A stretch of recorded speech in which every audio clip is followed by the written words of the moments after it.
Hello, I'm Darren Hayes and you're watching Entertainment Focus. So Darren, how are you today? I'm good. I'm very relaxed. I've just had some fruit, thank you for asking. So I feel prepared for our interrogation. Have you had a busy day? It hasn't been too bad. Let me paint a picture for you. I got up at the leisurely hour of 9 a.m. I did a training session at 10 a.m. I picked out this outfit and then I drove into London's glittering West End, and then I've been speaking to journalists about myself this afternoon, and I just popped out for some fruit, so life is good. Good. So since last time we saw you, the album was about to come out, Secret Codes and Battleships. Mm-hmm. What's the reaction been like now that that's out there? It's been amazing. The album is into its third single now.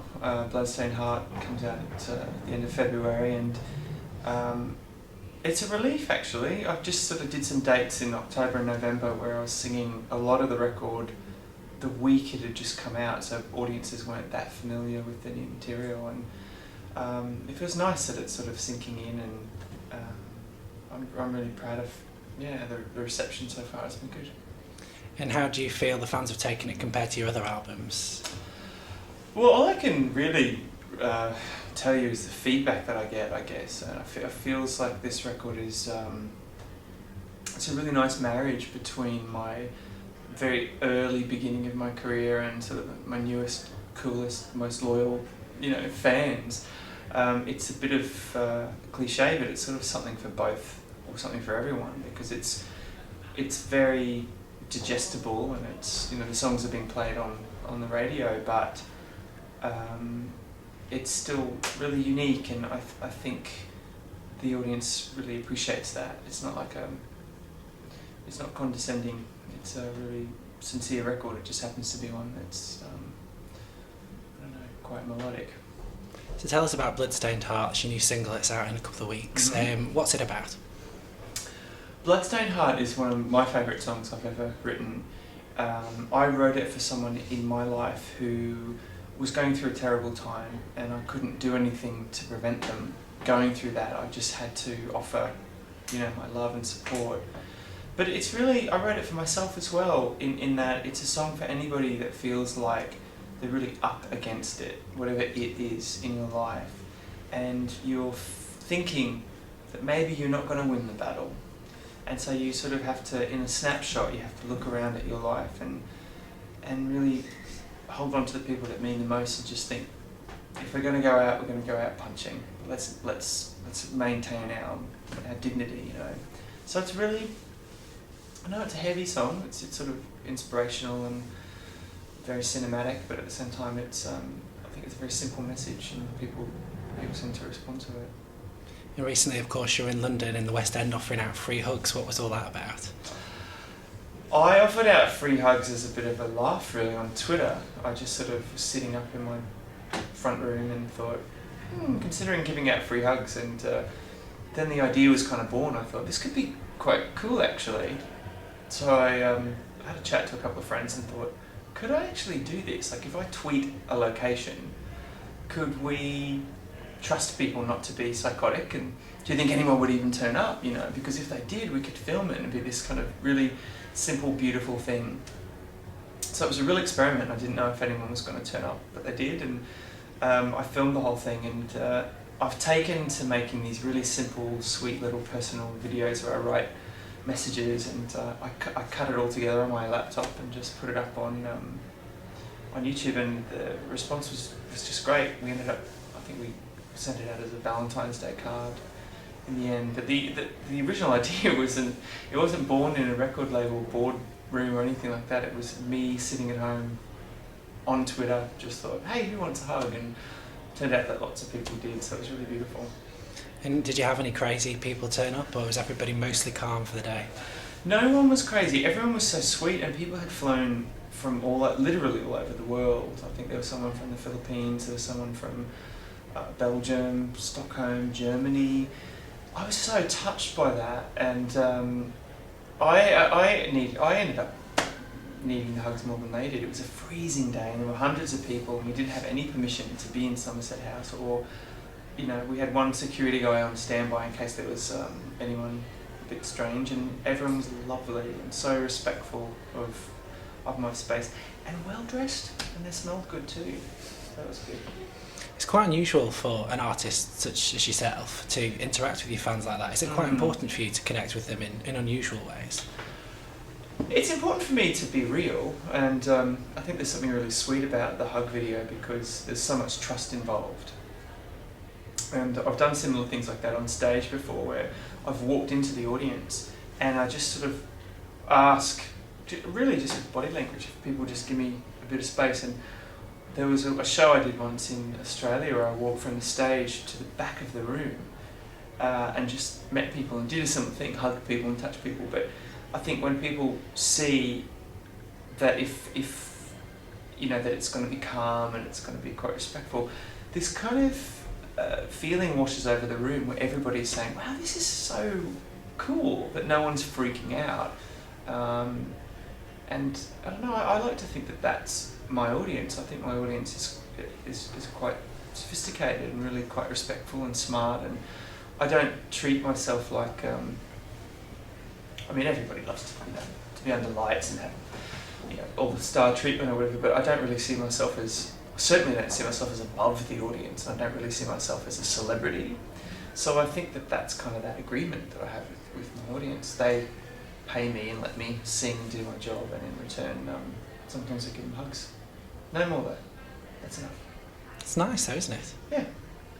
It's just really sweet. I think the idea behind it was that you can't download it, you can't pay for it, and you can't steal it, you can't complain about it being stolen, you can't hype it, you can't fake it. It was just a really simple social experiment, and I think for me, I came away feeling very, very lucky that I've got the audience that I do, because they could not have turned up. They could have just stayed at home, and I would have been standing in Somerset Square going, I'm over, my life's over. But the fact that people turned up and put in the effort for a good cause, which was really just to do something sweet for no other reason than to do something sweet. You could have done a Bob Dylan kind of thing if no one had turned up there, couldn't you? Oh, I could have done it. Believe me, I planned all sorts of backup plans. If no one had turned up, I was going to make some excuse. Like maybe 15 minutes after the hour, I could have tweeted, "Really sorry, everybody. Oh, terrible stomach cramps all night, so I can't make it." I would have saved face. I'm sure. I think last time we saw you, one of the things I hadn't appreciated about your fan base is quite how passionate they are.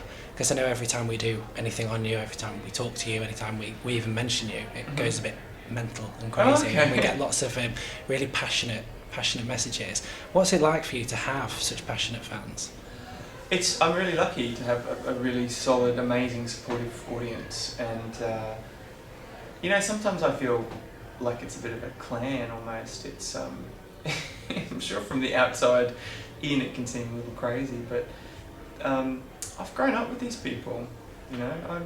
I'm 40 this year. I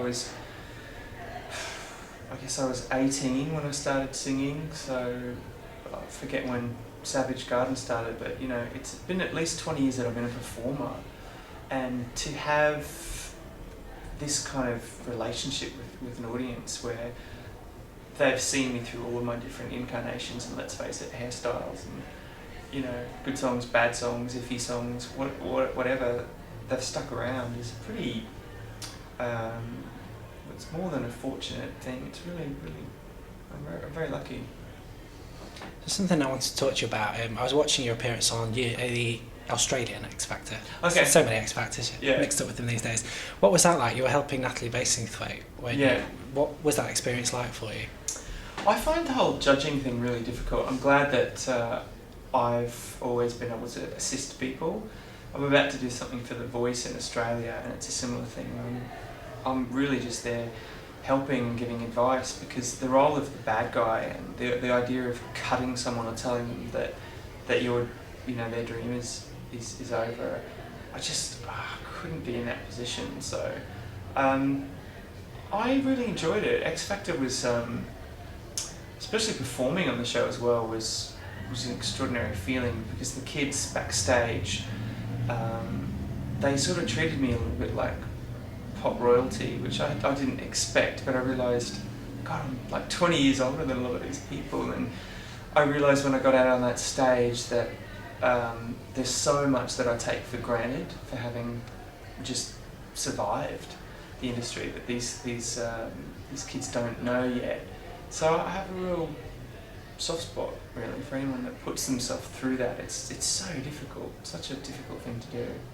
And is it difficult seeing them potentially at the start of their careers, and there is this perception that you get into the music industry, your life's fine, everything's happy. Is it hard for you to kind of, you don't want to break that, but you also don't want to disillusion them? How do you kind of deal with that in the advice you were giving? Well, I think we live in a culture at the moment where we think that fame is sort of a job, fame's a vocation, and for some people, I guess it can be. You know, we have Kardashians. It is possible to just be rich because you're famous, or be famous because you're rich. It's a very alluring thing, and I get the attraction. When it gets mixed up with music, I think it's dangerous because the music industry is incredibly fickle, and you know, even just having a hit single or a number one single doesn't necessarily mean you'll be around forever. It takes a different thing in your DNA, and I think that thing is, it takes an artist to really want to stick around. And I try to convey that to anyone who asks me about advice in the business. I try to say to them that you better want to do this more than anything in the world. If you wake up and your first thought is music, and you go to sleep and your first thought is music, and everything about your life is in writing songs and performing and doing it, then you've already made it. And anything else that happens after that is a bonus, but it's not your birthright, and it's certainly not a given, it's not a guarantee. So I think you have to manage those expectations. What would you say has been the secret to your longevity? The secret to my longevity is probably just tenacity. You know, I think most people in the music business have to have a huge degree of tenacity to put up with a constant rejection. You know, it happens on every level.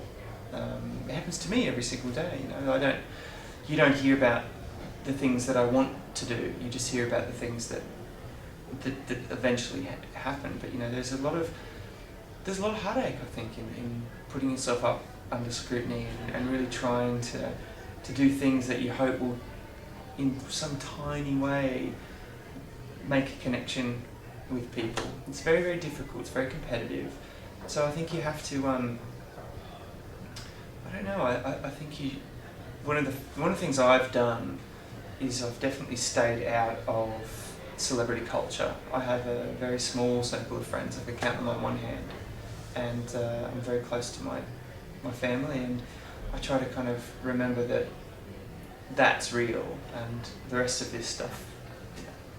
So you know, single flops or whatever. It's not gonna end your world. It's just you get back on the horse. Is it frustrating when you see other artists that perhaps do buy into that celebrity culture and they basically sell records on the back of it? Is that frustrating for somebody like you, that actually you put all of your heart, your soul, you're just about the music, and then you see these other people that are selling records off doing anything? Is that disheartening, frustrating? I don't get disheartened by anyone else's success, no, and I think that there are so many different ways that you can approach it. I mean, I guess I look at my life in the macro view, and there have been periods where I've been incredibly lucky, incredibly commercially successful, and periods where literally it's been like, you know, you could just see tumbleweeds. And if that were the criteria to keep going or not, then I would have quit a long time ago. I think that, I don't know, it's like a marathon, really. So when I see somebody young, or I see somebody who is, you know, on fire today, I just sort of send them good luck, because it's tough out there.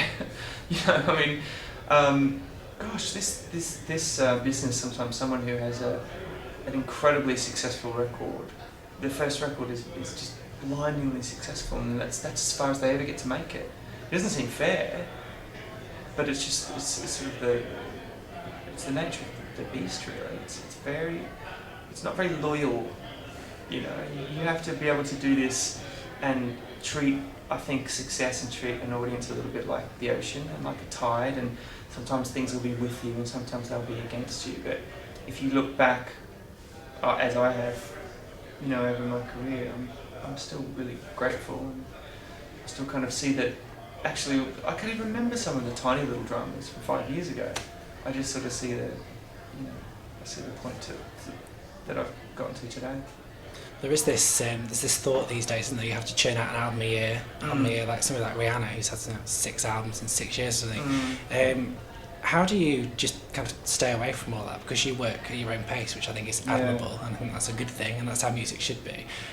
But do you ever worry that maybe you should be churning out more? Are you quite happy? Or I don't think I could possibly work any more than I do, because in between records I'm exhausted. You know, I'm not someone who's naturally an extrovert, and I'm not somebody who's very comfortable under the spotlight unless I'm singing. So for me to kind of put myself out there emotionally, it takes a lot, and I'm envious of anyone who can work as hard as Rihanna. God bless her. But you know, also she's a lot younger. I think I worked that hard too back then. Yeah, did you ever think, you know, with Savage Garden, because even then I guess you weren't doing a record a year, and that was really intense, wasn't it, that period for you? Yeah, I mean, Savage Garden was intense, and I found on my website there's sort of an archive, and virtually every interview or everything I've ever released at some point is in there. You can kind of get lost finding it, and I found all these old journal entries that I've written online in 1996 and 97, and the US leg of our tour we did 50 dates. I can't imagine where I got that energy. Some days we were doing radio promo trips, and we were in 3 cities in one day, on and off a plane, into a boardroom singing for someone, back to the airport, onto another plane. I can't remember being that busy, but I think I was 23, you know, and I had this voracious appetite really for success and fame. I thought it would fix everything, and you know, then life would be rosy. But obviously, you know, it doesn't fix anything. If anything, it's sort of a distraction. Well, in some cases it makes it worse, doesn't it? It magnifies everything you thought it would fix. Yeah, I mean, Annie Lennox said something really smart about the death of Whitney Houston. And she was just talking about the idea that if somebody has that much attention on them, if somebody has that much of a spotlight, then there's always going to be a dark shadow behind them. And I loved that quote, because I thought she was essentially saying that the thing that we celebrated about Whitney Houston, or the thing that we celebrated about Michael Jackson, or anybody who is extraordinarily talented and yet is sort of consumed by the fame monster, and ultimately it's like a cautionary tale.